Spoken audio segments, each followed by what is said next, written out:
Êxodo capítulo 17, versículo 1 ao 6, nós lemos o seguinte: Depois toda a congregação dos filhos de Israel partiu do deserto de Sim pelas suas jornadas, segundo o mandamento do Senhor, e acampou em Refidim, e não havia ali água para o povo beber. Então contendeu o povo com Moisés e disse: Dá-nos água para beber. E Moisés lhes disse: Por que contendeis comigo? Por que tentais ao Senhor? Tendo, pois, ali o povo sede de água, o povo murmurou contra Moisés e disse: Por que nos fizeste subir do Egito, para nos matares de sede, a nós e aos nossos filhos e ao nosso gado? E clamou Moisés ao Senhor, dizendo: Que farei a este povo? Daqui a pouco me apedrejará. Então disse o Senhor a Moisés: Passa diante do povo, e toma contigo alguns dos anciãos de Israel, e toma na tua mão a tua vara, com que feriste o rio, e vai. Eis que eu estarei ali diante de ti sobre a rocha em Horebe, e tu ferirás a rocha, e dela sairão águas, e o povo beberá. E Moisés assim o fez diante dos olhos dos anciãos de Israel. Os israelitas, os filhos de Israel, como nós lemos aqui, eles haviam sido libertados da opressão e da escravidão do Egito fazia pouco tempo. Mais do que escravidão e opressão, o que estava lhes aguardando era um verdadeiro genocídio. Faraó da época estava determinado a exterminar os hebreus. Lembramos do mandato, né, muito comum recentemente, esses mandatos que foram dados para, no caso aqui, jogar os bebês machos no rio para morrerem afogados e ou comidos pelos crocodilos. Eles haviam dificultado a vida dos judeus, aumentado a tarefa de tijolos, não estavam sendo dado toda a matéria-prima como antes, e o objetivo era matar o povo, matar de trabalho.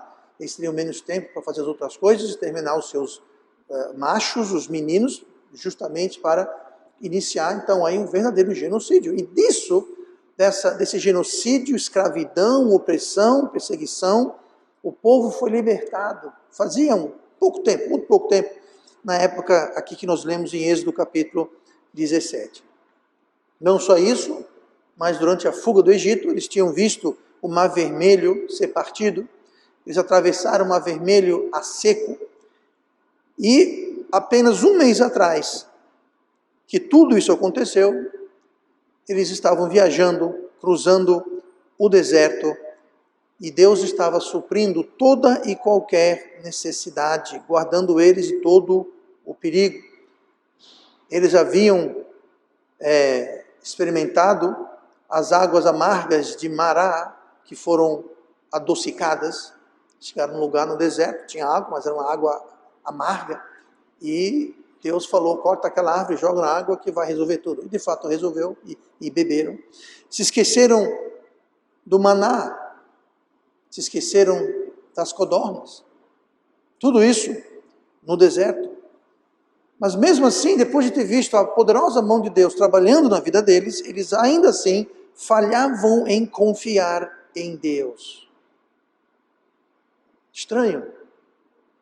Tamanha bênção, tamanha libertação, atravessar o Mar Vermelho, ver o exército egípcio afogado no rio, no Mar Vermelho que fechou em cima deles. Deus tendo cuidado, a coluna de fogo durante a noite, a coluna de fumaça durante o dia, a proteção, o calor iluminava. Durante o dia tinha sombra no deserto, com aquela nuvem que se estendia a sombra sobre eles. E mesmo assim, apesar de tudo isso, eles tinham dificuldade em confiar plenamente em Deus. Antes de julgarmos muito duramente os filhos de Israel, eu devo perguntar: como está a nossa fé? Talvez você não viu o Mar Vermelho abrindo, talvez você não viu uma coluna de fumaça e fogo que ele segue, talvez Deus não fez chover maná ou tirar codornas do nada.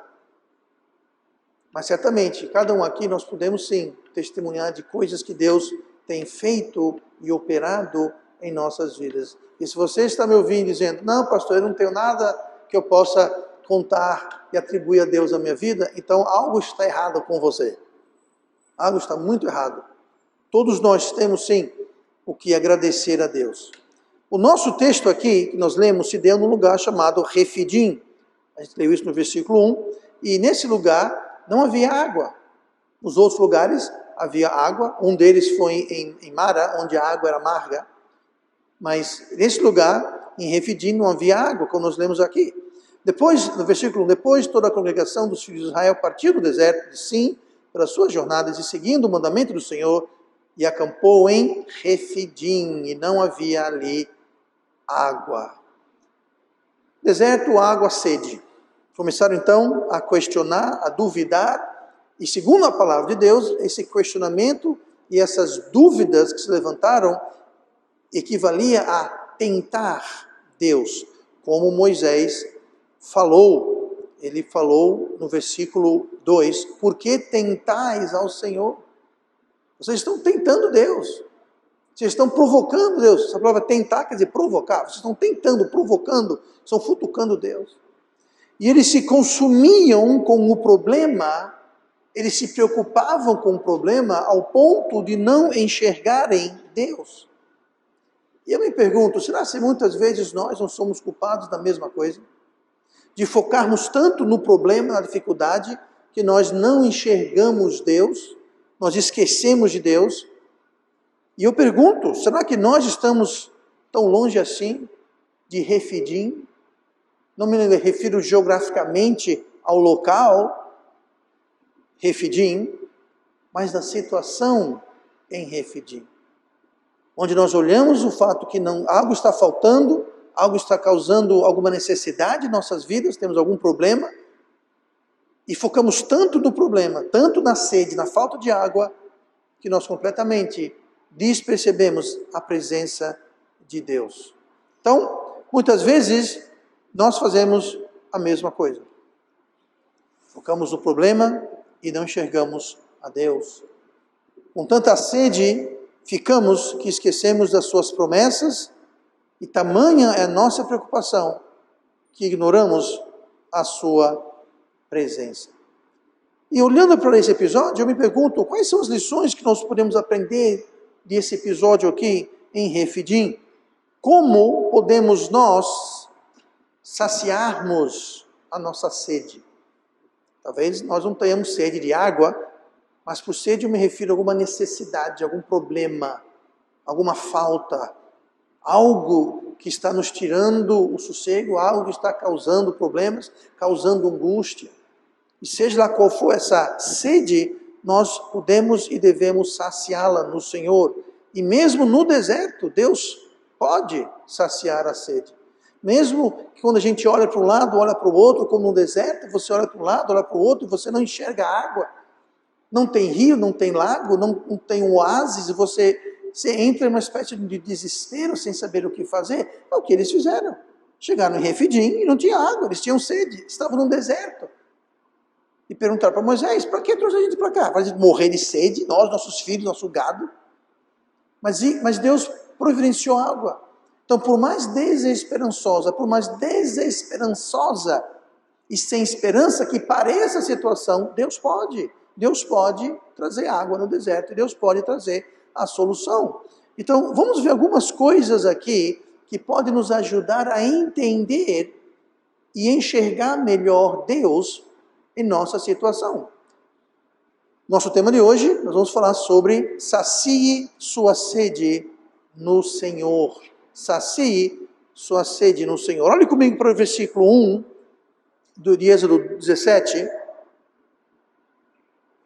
Nós vamos começar a ver algumas coisas que vão nos auxiliar a enxergar melhor.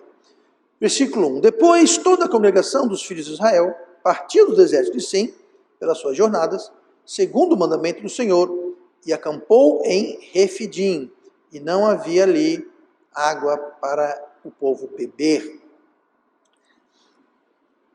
Nós lemos aqui que fala que o povo caminhava nas suas jornadas segundo o mandamento do Senhor. Deus guiava o povo. Se você lê o contexto, você lê a história toda, como é que Deus guiava o povo? Aquela coluna de fogo à noite e de fumaça de dia, aquela coluna, ela guiava o povo. Ela ia na frente, o povo ia atrás. E onde a coluna parava, era ali que o povo acampava. E se fosse passar lá um dia, uma semana, um mês, então a coluna ficava lá esse tempo. E quando a coluna começava a se mexer, era hora de eles saírem dali e ir para outro lugar. Então era Deus que guiava, era Deus que direcionava, era Deus que dizia aonde e por quanto tempo eles iriam ficar nas suas jornadas pelo deserto. Então Deus os guiava e Deus determinava aonde estariam. E por quanto tempo? Deixa eu soletrar isso. Quem colocou eles em Refidim, aonde não havia água, foi quem? Foi Deus. Deus propositalmente os colocou no lugar aonde não havia água. Por quê? Porque Deus permite que tenhamos sede. Deus permite, muitas vezes Deus ordena que nós tenhamos sede, não sede de água, mas nesse caso aqui era água. Mas quem os levou a Refidim não foi Moisés, não era Moisés que dizia, bom, hoje nós vamos para lá. Não, era Deus através da coluna de fogo ou de fumaça. Então, Deus os colocou naquele lugar sem água e Deus sabia disso. E Deus usaria isso para se mostrar poderoso e para prová-los. Problemas e dificuldades não são incomuns, não são coisas raras para a condição humana.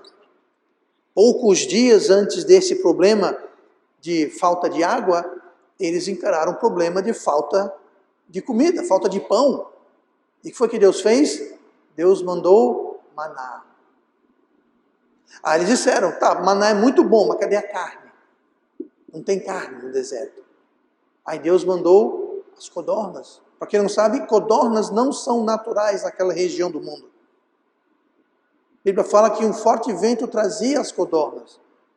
Gente, se você olhar no mapa e você vê o lugar mais perto de onde codornas ocorrem naturalmente, o vento teria que ser um vento tão grande e tão forte que as codornas iam chegar só às penas.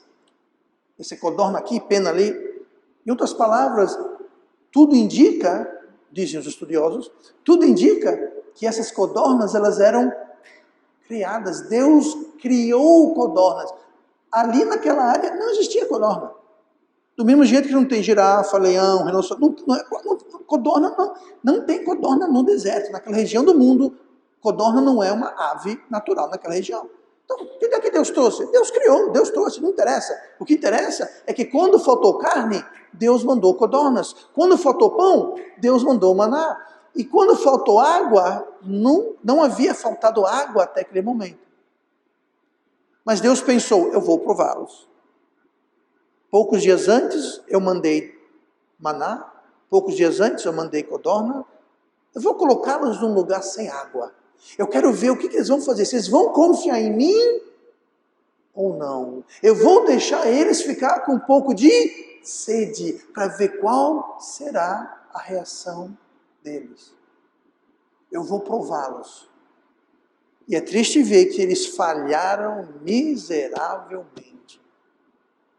Por que nos trouxe para cá? Gente, vocês estavam no Egito, vocês eram escravos, estavam sendo exterminados. Era para vocês estar mortos. Estão reclamando do quê? Reclamaram, se revoltaram, murmuraram. Por isso que Moisés falou, por que tentais ao Senhor? Você não viu o que ele já fez? Libertou vocês, abriu o mar vermelho, lhe deu carne, lhe deu comida. Até hoje não faltou água. O primeiro dia que falta água, todo mundo fica reclamando, inconformado.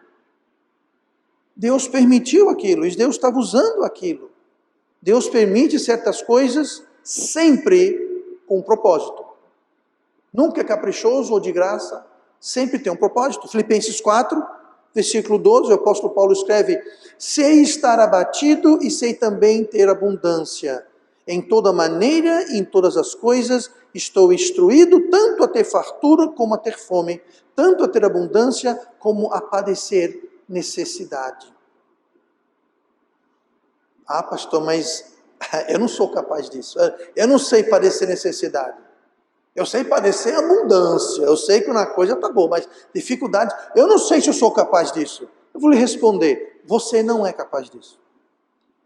Eu não sou capaz disso. Deixa eu ler aqui o versículo seguinte do que eu acabei de ler, Filipenses 4,13. Posso todas as coisas em Cristo que me fortalece. Quem já ouviu esse versículo antes? Posso todas as coisas. Pois é. O contexto é justamente você padecer fome, necessidade, estar abatido. E você ter poder de estar contente e tranquilo na falta. Na falta. É muito importante a gente ver o contexto em que um versículo é escrito.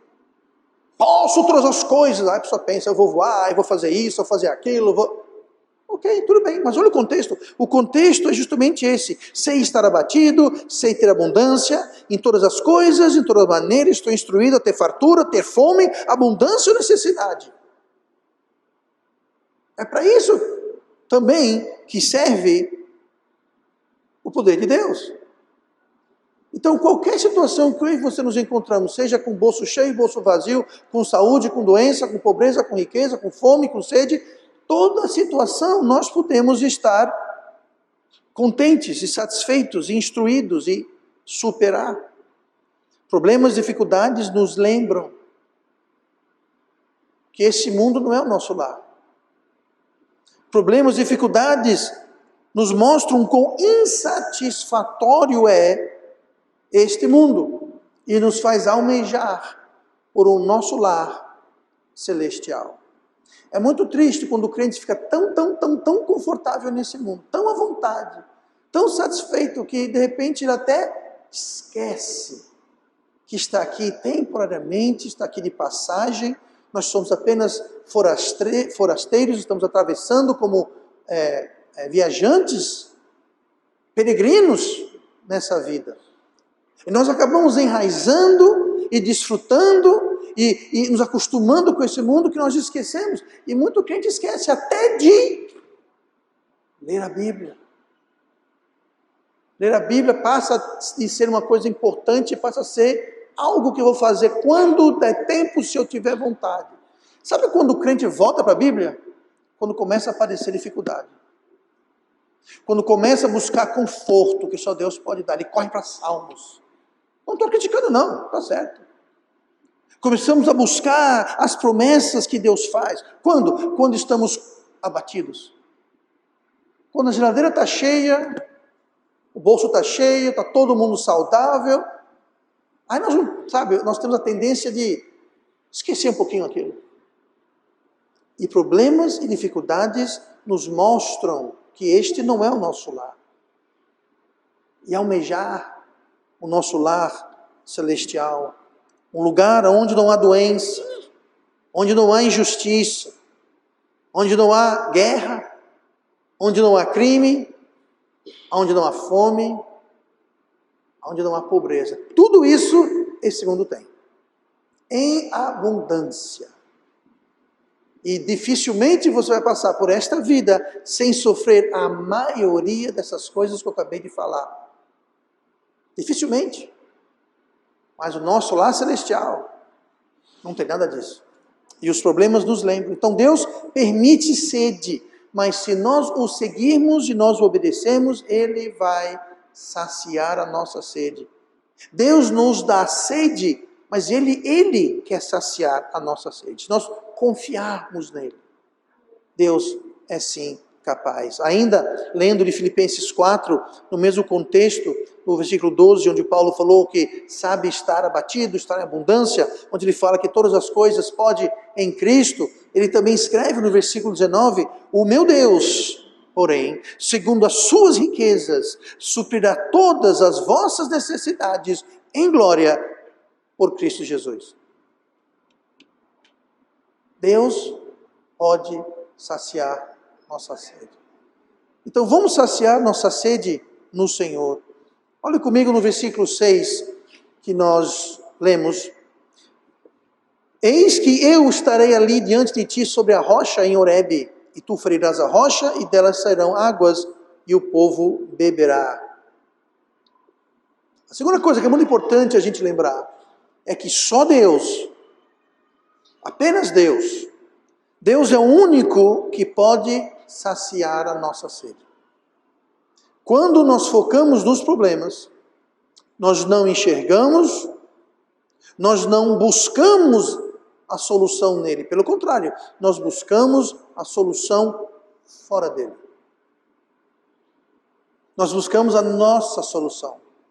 Nós buscamos a solução que está todo mundo fazendo. Por quê? Porque nós não estamos focando nele, estamos focando no problema. Mas a solução, a sede, só vai ser saciada em Deus. Note que no versículo 2, chegaram em Refidim, não havia água, o povo teve sede. A quem recorreu o povo? Lembrando, já tinham visto o mar aberto, o mar vermelho aberto, já tinham tido maná, já tinham tido codornas, já tinham visto Deus, tinham visto a Páscoa, onde o primogênito dos egípcios morreram todos. Quando saíram, o povo egípcio lhes deu ouro e prata e tesouros para saírem, levar com eles. Viram tudo isso. Mas quando faltou água, quando houve a primeira vez que faltou água, no deserto, a quem recorreram? Foi a Deus? Versículo 2. Então contendeu o povo com Moisés. Eles recorreram a Moisés. E disse-lhes, dá-nos água para beber. Tem uma coisa, Moisés tinha como dar água para eles beberem? Só para dar um contexto aqui, os estudiosos, eu não sou um deles, mas os estudiosos dizem, estima-se que eram 3 milhões de pessoas. Gente, 3 milhões de pessoas é muita gente. A população, eu acho que é maior que Recife. Alguém, irmã Marcelene, vocês moraram em Recife? A população de Recife é o quê? Uns 2 milhões e meio? Algo assim. Eu nunca contei pessoalmente.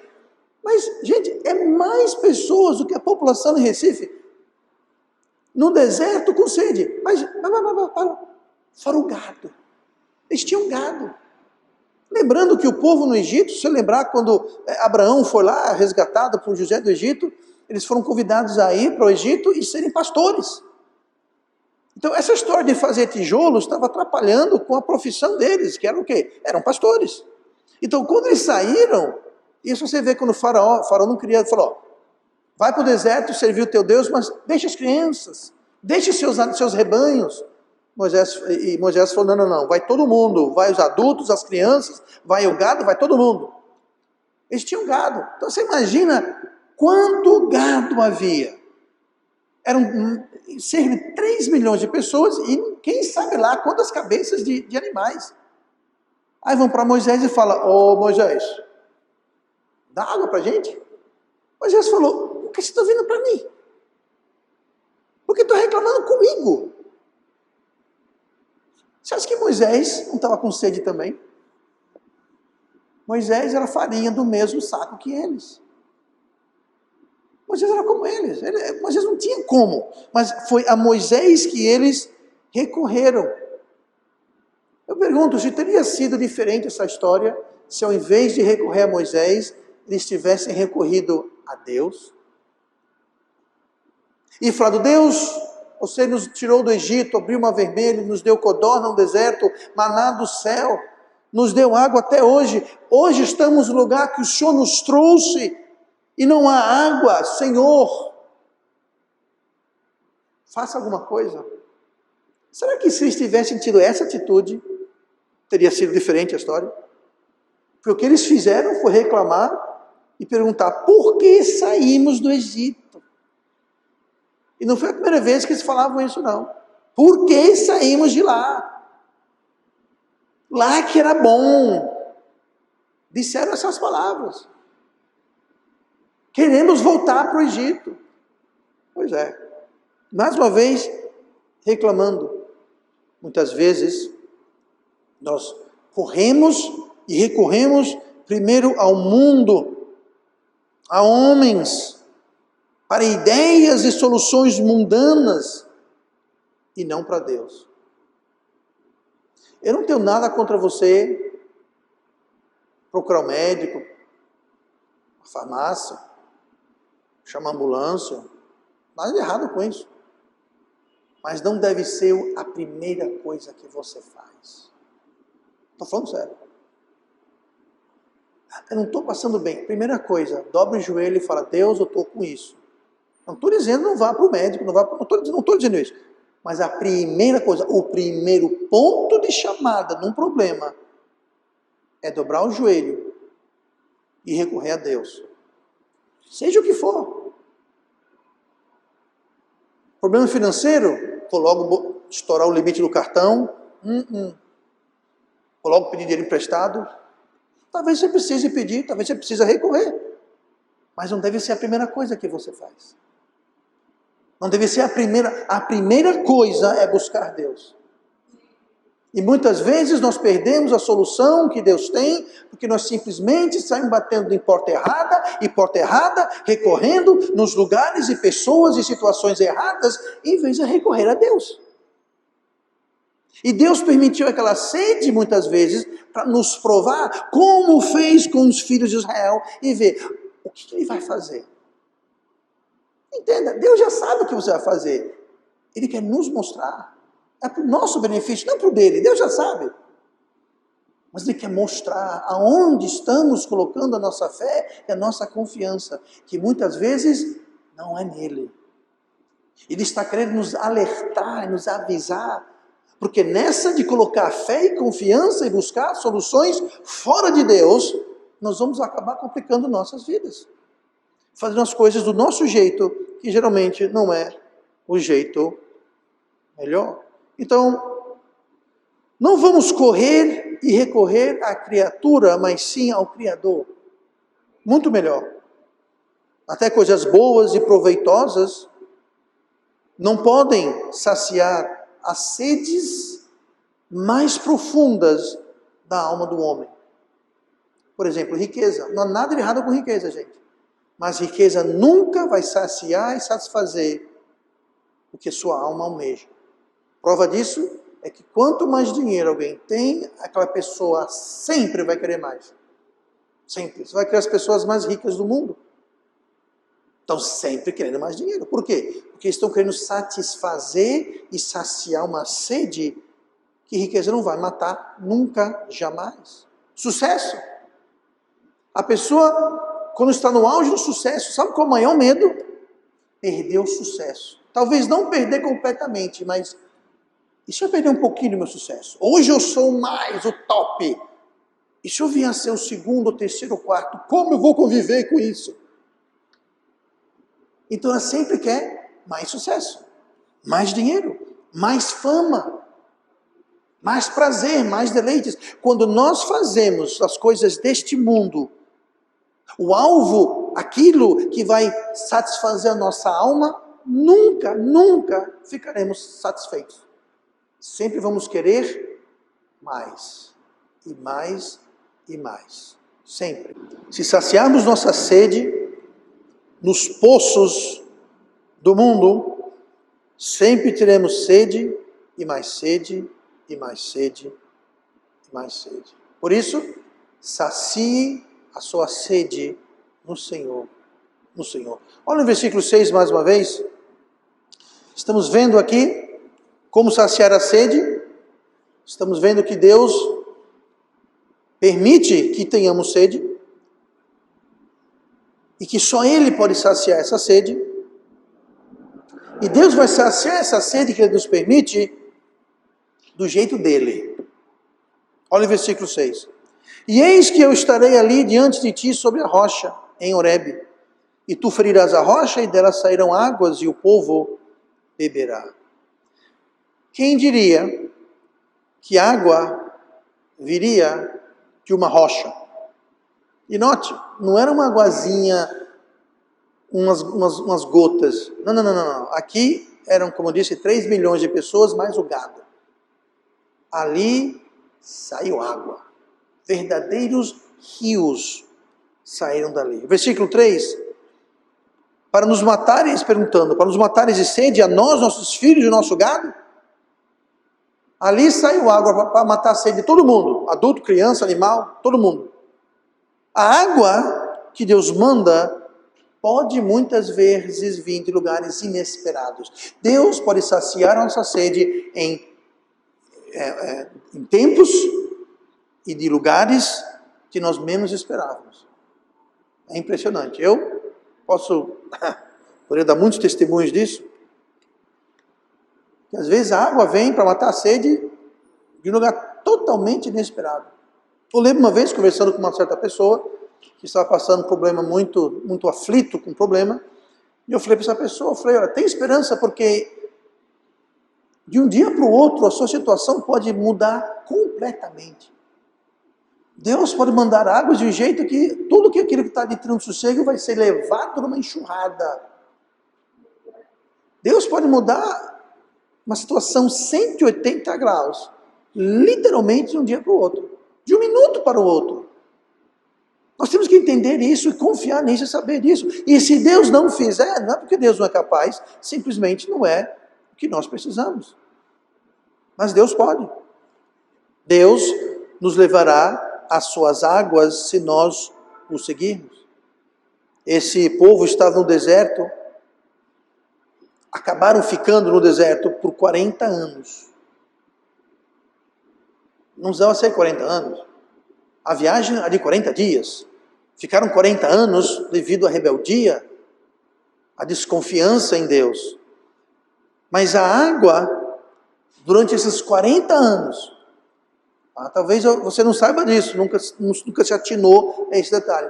Mas durante aqueles 40 anos, aqui que nós lemos, fazia um mês mais ou menos.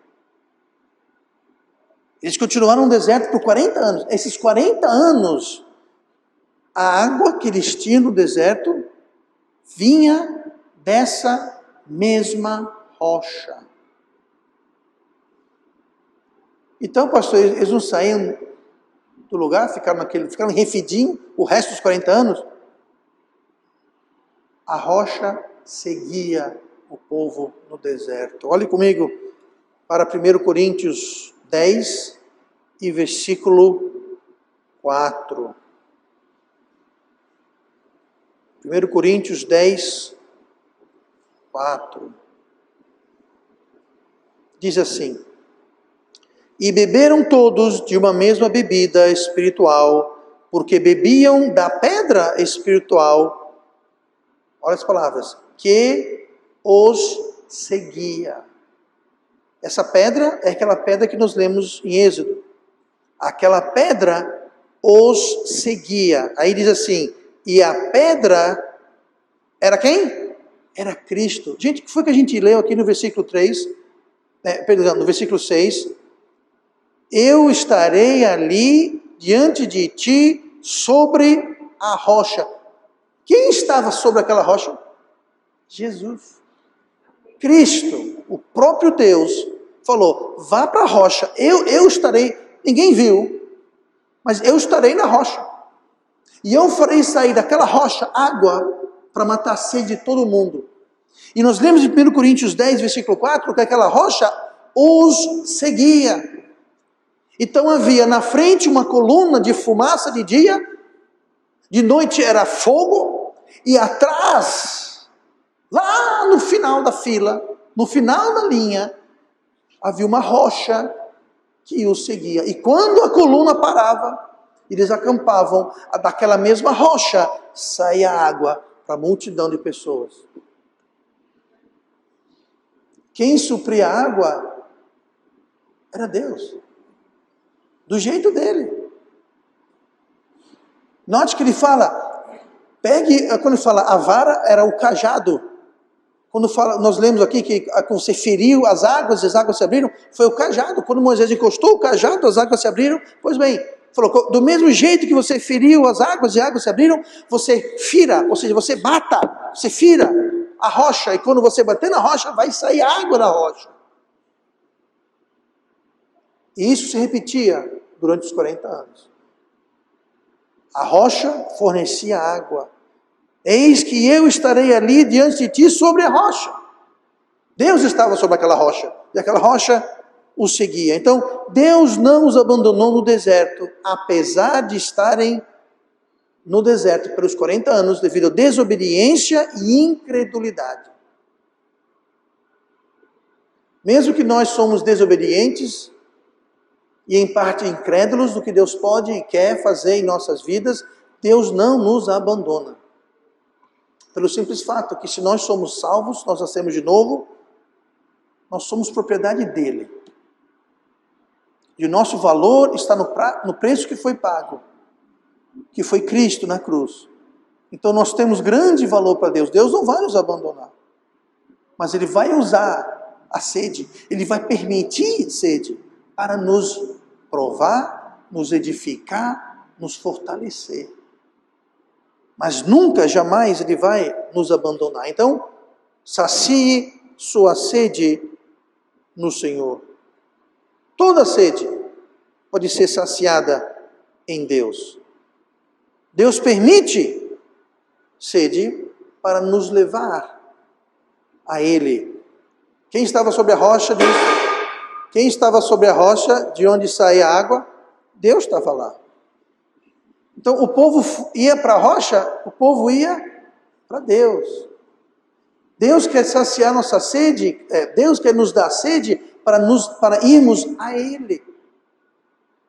É uma forma de estarmos com Deus. Deus está no meio da sede. Porque quando Deus dá a sede, Ele também dá a rocha. E Ele estava sobre a rocha. Quando Deus traz um problema, quando Deus traz uma sede na sua vida, entenda, a solução está nele. Quando nós não temos sede, nós não buscamos Deus tão desesperadamente. Quando a nossa sede é forte. E Deus sabe disso. Uma forma de evitarmos sede é sempre estarmos ao lado da rocha. Aí Deus não tem que mandar sede para nos levar até a rocha, porque nós já estamos na rocha. Quando nós já estamos com Deus, a água, o saciar, é Ele é a rocha. Então vamos ficar próximos de Deus, para que a nossa sede seja saciada instantaneamente. Quem o segue não tem sede que não seja saciada. Jesus falou, só resumindo, Jesus falou em João 4, versículo 13, falando da mulher samaritana no poço. Versículo 13 de João 4 diz: Jesus respondeu e disse-lhe: qualquer que beber desta água tornará a ter sede. Falando sobre a água do poço. Quem beber água do poço, esse poço aqui que ela foi buscar água, quem beber dessa água vai voltar a ter sede. Aí continua. Mas aquele que beber da água que eu lhe der, nunca terá sede. Essa água, ele está falando de si mesmo. Água que eu tenho para dar. Então, quando nós estamos com Cristo, quando nós estamos ao lado da rocha, nós nunca teremos sede. Por quê? Porque a água está na rocha. E a rocha, como nós lemos, é Cristo.